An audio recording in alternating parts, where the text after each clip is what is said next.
Hi, I'm Warren Sprouse. This is the Bible Forum. We're glad you're here. I want to share a news article that I ran across this week. It comes from Patrick Byrne. You don't know Patrick Byrne personally, but he's the founder and the CEO of a company called Overstock, overstock.com. He resigned from his position last Thursday, not because he wanted to. He had to.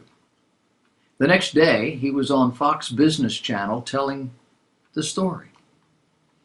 Since it was more of a political story than a business story, he appeared the next day on the Fox News channel. Here's the story. I did not hear it. I read it.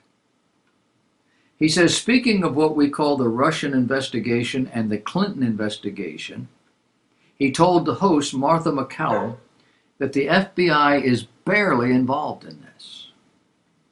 That everything that's going on is at the top. He then went on to reveal that his orders came from the since fired FBI agent Peter Strzok and since fired FBI Deputy Director Andrew McCabe, as well as the since fired FBI Director James Comey and numerous others. Byrne reiterated to MacCallum that, quote, this was all political espionage conducted against Hillary Clinton, against Rubio, against Cruz, and against Trump. And this former CEO is revealing that he himself helped to set up Hillary Clinton to be blackmailed. And there's a Russian involved in this. A gun rights activist by the name of Maria Butina. It seems our government operatives encouraged Byrne to establish a romantic relationship with her, which he was happy to do. This is the woman who has since pleaded guilty to, quote, not registering as a foreign agent. Byrne disclosed later in the interview that the top officials he referenced and refused to name were in the Obama administration. When Donald Trump was elected president, much to the shock and dismay of the political class, all this backdoor political maneuvering was quickly ascribed to him. But it was really the founder of Overstock.com. And as far as the mainstream media is concerned, it's still about Trump. Another interview Thursday night, Byrne reiterated to CNN's Chris Cuomo that he was told James Comey was giving him orders during the Obama administration. The Daily Wire's Ryan Saavedra shared the footage on Twitter. One has to wonder where these people will go now. Don't hold your breath for them to reveal this breaking news story to their listeners, viewers, anytime soon. Of course, I hope I'm wrong on that score. Will the world devolve over the next 5 years of Trump? Will there be global war? What will happen if Trump is gone? At the end of this 5-year time period coming up, will we suspend our law that limits presidents to 2 terms? All that is speculation. Except the Bible predicts such a situation.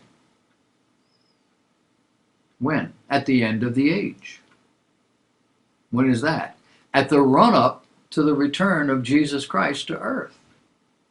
Now, admittedly, it doesn't happen until after the Great Tribulation, but that only lasts for 7 years. And getting to that point involves the world's devolvement into moral and spiritual chaos, something that we're watching now. Think about it.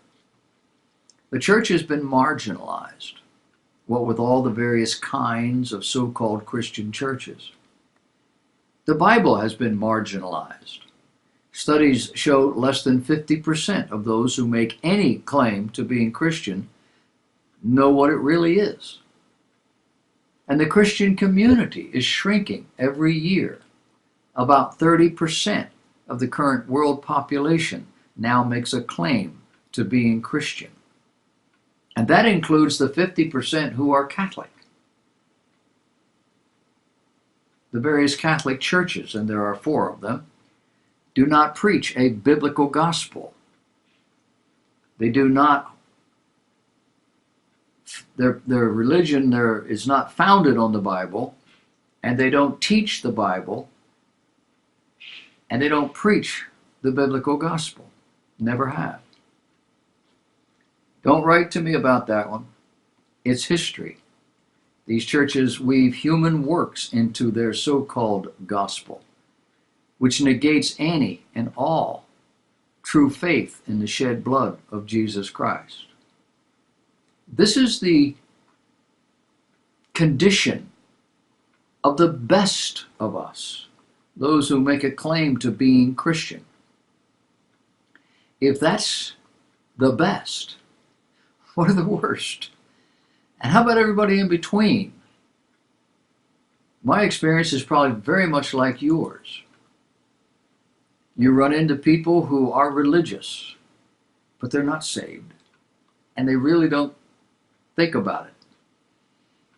And the rest of the world seems to be not the least bit religious, as Christianity would be considered religious. And they're very happy with that.